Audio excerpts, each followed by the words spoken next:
আসসালামু আলাইকুম ভিউয়ার্স, আশা করছি সবাই ভালো আছেন। আলহামদুলিল্লাহ, আপনাদের দোয়া আর ভালোবাসায় আমরা অনেক ভালো আছি। বর্তমানে এই প্রচন্ড তাপদাহের মধ্যে চারদিকে তালশাঁস খাওয়ার ধুম পড়েছে। ফেসবুকে ঢুকলেই শুধু তালশাঁস খাওয়ার ভিডিও চোখে পড়ে, তাই আমরাও তালশাঁস খাওয়ার জন্য আমাদের গাছ থেকে তালশাঁস পাড়তে যাচ্ছি। ইহানের নাকি তালশাঁস খুবই পছন্দ, তাই ওর জন্যই তালশাঁস পাড়তে যাচ্ছি। এটাই আমাদের তাল গাছ, কিন্তু গাছটা অনেক লম্বা হওয়ায় আমি গাছে উঠতে পারবো না। এমনিতে আমি গ্রামের ছেলে হলেও গাছে ওঠায় তেমন অভ্যস্ত নই, তাই প্রথমে আমি একটা বাঁশ কেটে নিলাম। এই বাঁশটা দিয়ে আমি নিচে দাঁড়িয়ে তাল পাড়তে পারবো, সেজন্য আমি সোজা দেখে অনেক লম্বা একটা বাঁশ কেটে নিলাম। যদি আমি মাটি থেকে দাঁড়িয়েই তাল পাড়তে পারি, তাহলে কেন কষ্ট করে গাছে উঠতে হবে। এখন আমি বাঁশের কুঞ্চিগুলা অনেক সুন্দর করে কেটে নিচ্ছি। এই বাঁশের মাথায় একটা কাঁচি লাগাতে হবে, যাতে আমি নিচ থেকে দাঁড়িয়ে তালের বাধাগুলা কেটে দিতে পারি। বাঁশটা অতিরিক্ত লম্বা হওয়ার কারণে আমি নিচ থেকে পরিমাণ মতো কেটে নিব, তাহলে বাঁশটা ওজনেও অনেকটা হালকা হবে। দেখতে দেখতেই আমার কোটা বানানো শেষ হয়ে গেছে।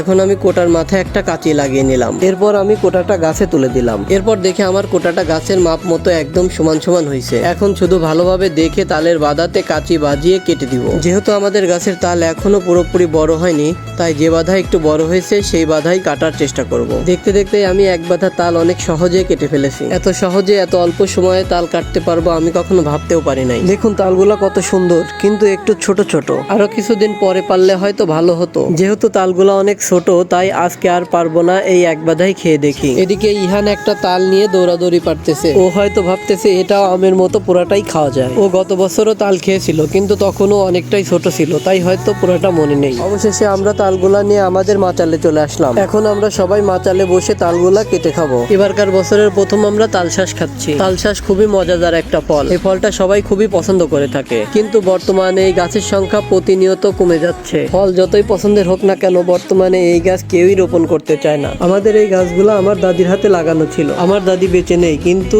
আমরা তার লাগানো গাছের ফল খাচ্ছি। তাই আমাদেরও উচিত একটা করে গাছ লাগিয়ে যাওয়া, যাতে আমাদের সন্তানরা ভবিষ্যতে সেই গাছের ফল খেতে পারে। এদিকে আমার একটা তাল কাটা প্রায় শেষ। আসলে আমাদের তালগুলার বয়স একদমই কম, তাই এর শ্বাসগুলো একদমই নরম এবং ছোট। আরো কিছুদিন পরে কাটলে সব থেকে ভালো হতো, তবে তালশাঁস ছোট থাকতেই মিষ্টি বেশি হয়। এবারকার বছরের প্রথম তালশাঁসটা আমি আমার ভাতিজা ইহানকে দিলাম, একটা আমার বউকে দিলাম, আর একটা আমার মাকে দিলাম। আসলে সবাই মিলে একসাথে বসে কোনো কিছু খাওয়ার মজাটাই যেন অন্যরকম। প্রতিনিয়ত যে পরিমাণ তাল গাছ কেটে ফেলা হচ্ছে, অদূর ভবিষ্যতে ছেলে মেয়েরা শুধু বইয়ের পাতাতেই এই গাছ দেখতে পাবে, বাস্তবে এর কোনো অস্তিত্বই খুঁজে পাওয়া যাবে না।